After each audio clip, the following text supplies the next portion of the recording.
Alright guys, before we get started, I want to actually help on something. Just probably about 3 weeks ago, my tow rig motor went out in it, so I had to replace the motor in my Suburban.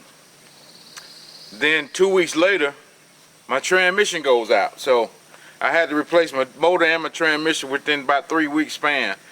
So the channel needs a little support.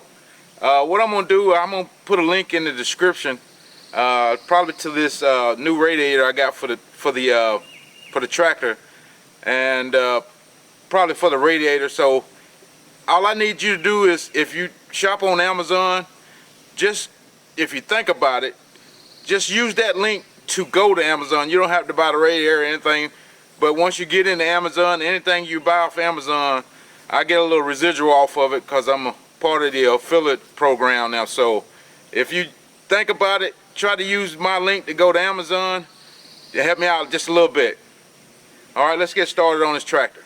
Alright, the first thing we got to do, we got to get this cover off, the battery cover, the motor cover, because it's attached to the front cowling where the radiator is located right here. So we're going to get some wrenches and try to get this this cover off here, which I know this comes off pretty easy.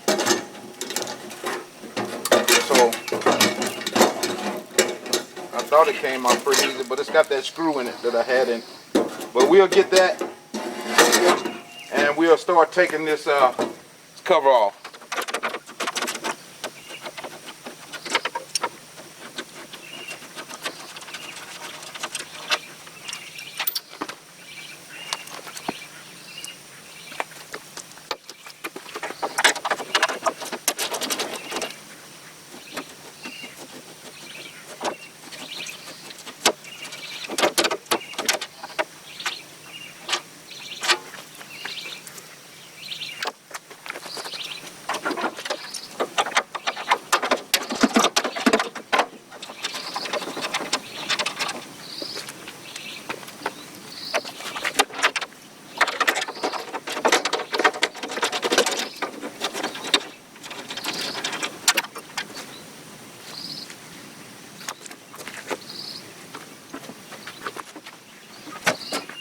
So we're going to just take off these two hoses, the top radiator hose, the bottom radiator hose on the other side, and we're probably going to have to move this breather hose right here that goes into the air breather, and hopefully this thing will slide out. But it's got two bolts on the bottom. Hopefully they're not rusted and we'll get it on out of there.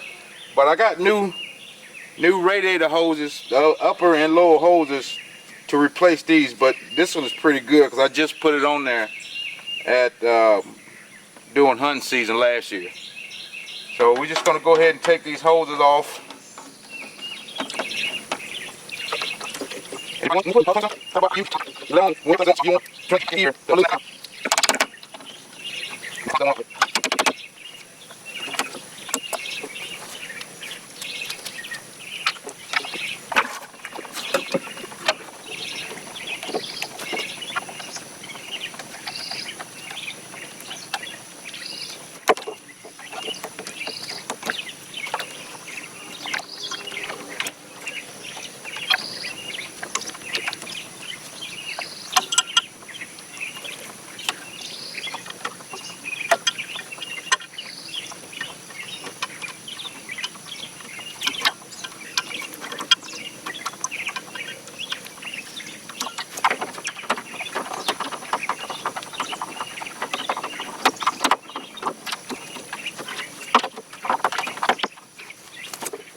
Yes, this hose needs to have been replaced. It's kind of spongy. There's no telling how long it's been on here. Yeah, I think we're gonna have to move this front cowling. Looking at it, if it wasn't for the fan shroud, that radiator would come right up. But we still got to get to this air breather hose that comes inside here, going over the radiator. So they got 2 screws here. They're supposed to be thumb screws like this side, that you don't need any tools to get in it. But I guess somebody replaced this one over the years just to a regular nut.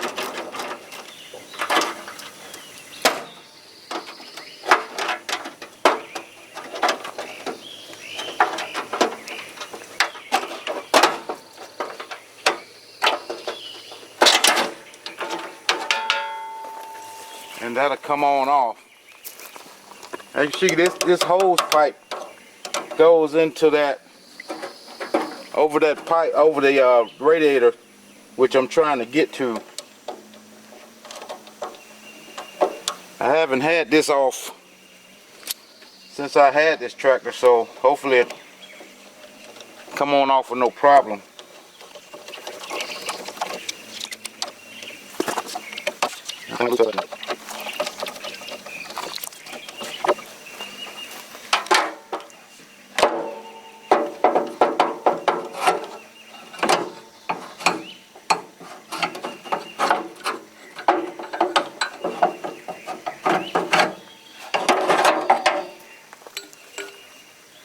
Okay, we got that off. I'm gonna go ahead and take this bracket off. Well, it won't come off because it's welded right here on it's a bracket on the motor.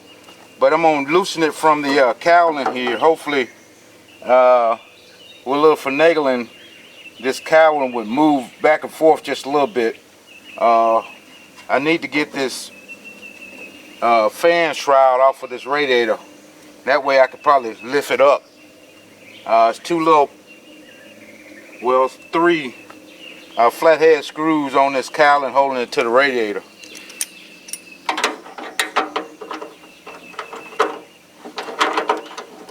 It's one nut on this side, another nut on the other side.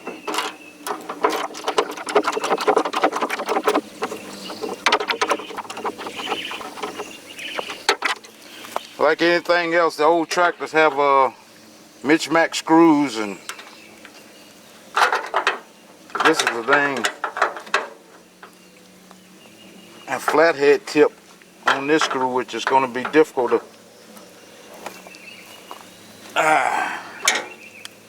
Need to see if I got a bigger flathead screwdriver.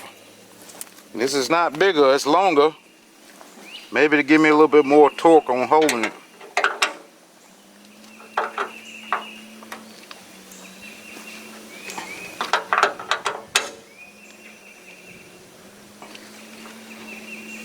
Nope.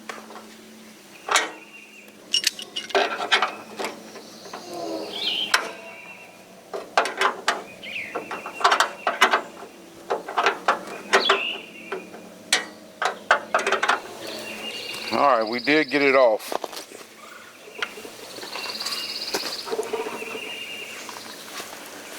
I got 2 screws at the bottom. I didn't want to take those off. But I might have to get this cowling to move up. Oh, take that back.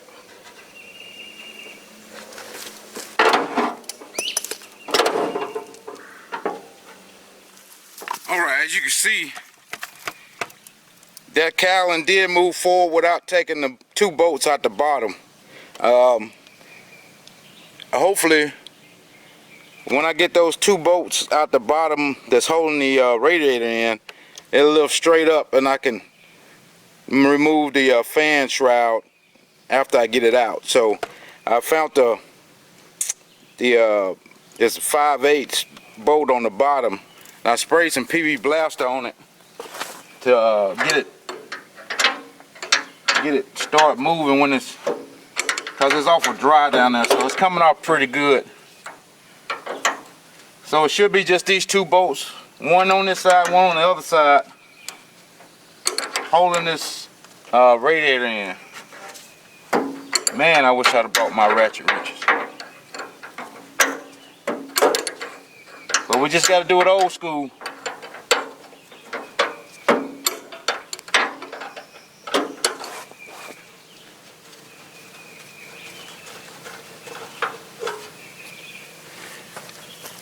All right, let's move to the other side.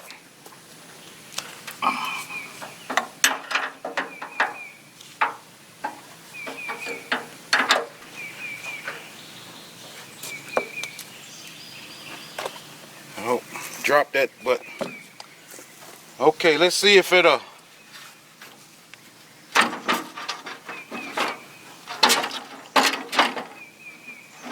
Yeah, it's not gonna come up off around this this fan. So I'm gonna just try to get to the little flathead screws here on the side and remove those. Okay, I was able to get the screws out of the fan shroud here, so hopefully this comes out.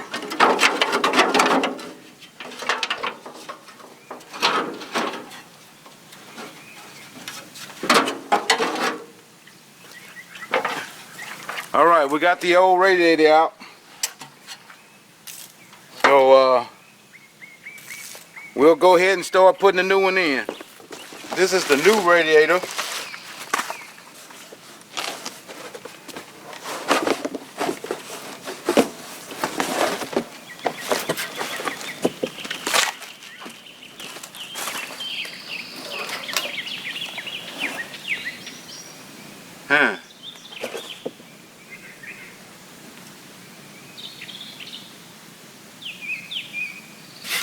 Hopefully those nuts that go on the bottom to hold it down in the bottom, hopefully they come out, because this one doesn't have any on the bottom. Got like little slots where you slide bolts into it. So let's look at the other one.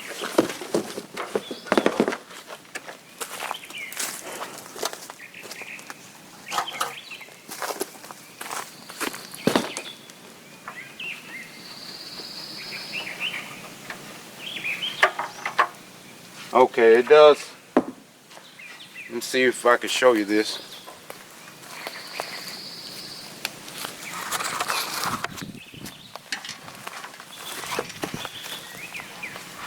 As you can see here on the bottom, these bolts just slide in and out. So that was that would have been a disaster if that wasn't the case. So we can transfer these to the new radiator. I'm gonna take this overflow hose off too and reuse that.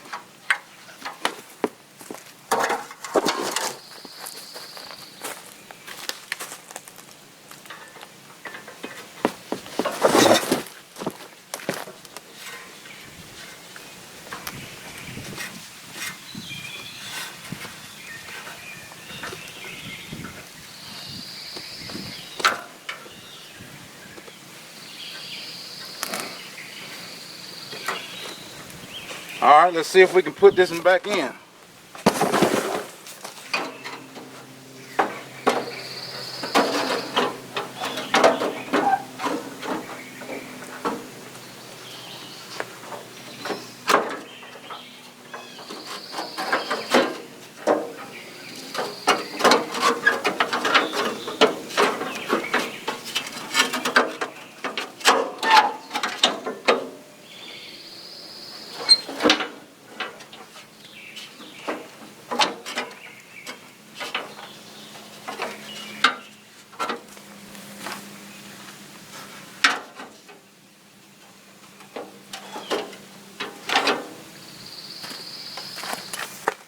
Alright, that looks like it fits. I'm going to go ahead and put the screws inside of this fan shroud.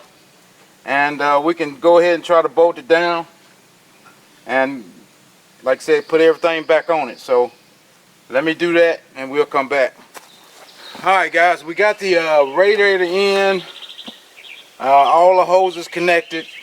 We got the fan shroud back on. And it's not touching anywhere, so we should be good on startup. So what we're gonna do now is gonna fill it up with coolant. I want to show you what how I do my coolant. So hopefully this is not new to anybody. When I get my coolant, I always get the concentrated kind. That way I can get 2 gallons out of this 1 gallon jug. All you need is just a spare container that doesn't have anything in it. And the only difference between this and the 50-50, the 50-50 has half water and half antifreeze, but this is just straight antifreeze. So I don't know why people get the 50-50 when you can, I mean, they're the same price, when you can just pour half of this concentrated into half of the gallon of in this container, and add water to both to make it 50-50. That way, I don't understand why people get 50-50, but you know, some people just want to get it and pour and just go about it, I guess. So what I'm gonna do is just eyeball, without trying to spill it, about half of this gallon into this other container. It doesn't have to be exact, not down here in the in Georgia, because it rarely ever gets cold enough to freeze anything. So in my guesstimation, that's about 50-50 right there. So all I want to do is get my water and fill this half up with water, and just go to this other jug and fill it up with water. So now you got 50-50, and but you got 2 gallons out of 1. So I just want to show you that, guys. Some people might not have known, but you should know now. I always get the concentrated kind. Okay, I normally just pour my coolant in just enough so I can see it. Then I start the tractor up, and we'll add more and more until we think it's full.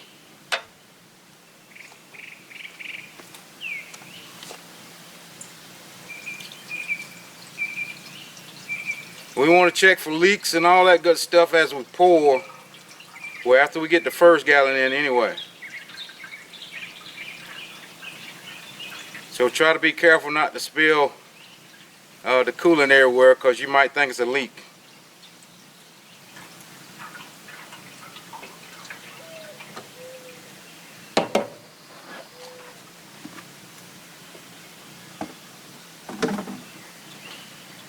Okay, I'm just trying to check, see if there's any hoses that's leaking already, you know, that type thing, just to make sure we don't have an obvious leak.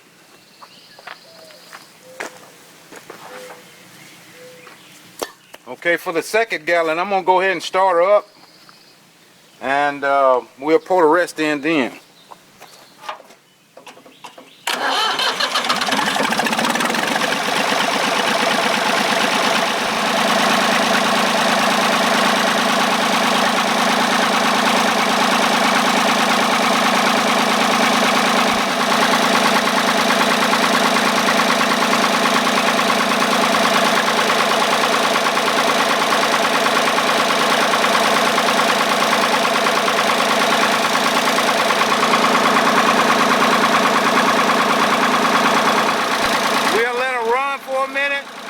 Just to make sure there's nothing leaking, and we'll put the top back on and go to work.